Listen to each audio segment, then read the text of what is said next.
Почитувани, продолжуваме да го откриваме незаконското работење на ВМРО ДПМН во Министерството за земјоделство, шумарство и водостопанство и да ги браниме интересите на вистинските земјоделци. Скандалите поврзани со пуленот на Груевски, заменик министерот за економија Христијан Делев, се редат како на лента.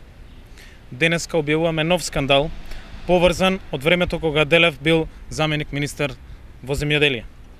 Малку беа 334 хектари, малку беа дополнителните 3220 хектари. Христијан Делев го ослободил и агрокомбинатот Џумаилија од плаќање закупнина за повеќе од 5642 хектари. По кој закон и кој му дал овластување на Делев да подпишува анекс договори во име на Министерството со Џумаилија, со што го ослободува комбинатот од плаќање на закупнина за над 5642 хектари. Еве го и овој анекс договор подпишан од Христијан Делев. Каде е ВМРО ДПМН да даде одговор за овој скандал на актуелниот министер за економија во владата Христијан Делев?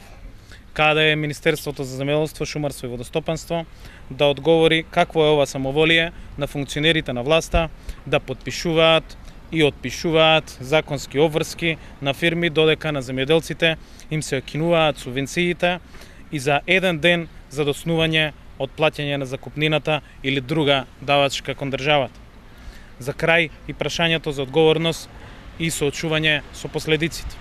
Воочајнички обид да демантира за противзаконски договори со кој го ослободува Лозарство, Таринци и Вардар Градско од плаќање на закупнина, само ги потврди доказите кои веќе ги објавивме. Самиот Делев призна дека без овластување подпишал анекс договори со што Лозарство Таринци го ослободил од плаќање закупнина за 334 хектари, а Вардар Градско за 3220 хектари државно земјоделско земјиште.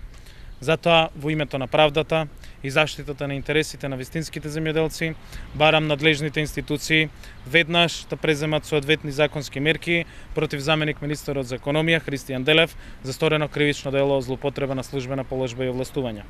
Законите мора да важат за сите. Ние покажуваме што е вистинската грижа за земјоделците и земјоделското производство. Ние ќе ја вратиме довербата на граѓаните, на земјоделците во институциите. Благодарам. Прашања? Благодарам.